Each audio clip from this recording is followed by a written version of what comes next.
আজ হচ্ছে শুক্রবার, আর শুক্রবারে জুমার নামাজ পড়ার পরে আজ দুপুর 2টোয় দিকবেরিয়ায় অগাধ সম্পত্তির জন্য মিটিং ছিল।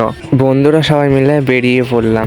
মোদিজি কোথার থেকে উড়ে এসে জুড়ে বসে আমাদের অগাধ সম্পত্তি ও নিয়ে নেবে বলে দাবি করছে। এ দাবি মানাটা আমাদের দ্বারা অসম্ভব, আমরা কখনোই মেনে নিতে পারবো না।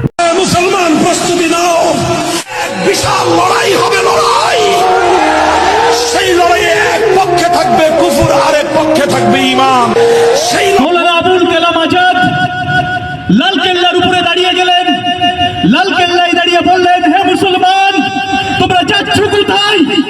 এই মাটিতেই তোমার বাপ দাদাদের রক্ত মিশে আছে, এই মাটিতে তোমরা মাথা উঁচু করে বাঁচবে। আমি শঙ্কর চ্যাটার্জি, আমি ব্রাহ্মণ, আমার যে গাড়ি চালায় সে মুসলিম, আমার সাথে সর্বক্ষণ যে দুজন থাকে শেখ তরিক আহমেদ, শেখ ইমাম, শেখ ইসরাফিল, তিনজনেই মুসলিম, কিন্তু আমি ব্রাহ্মণ। এটাই হচ্ছে ভারতবর্ষের সৌন্দর্যতা।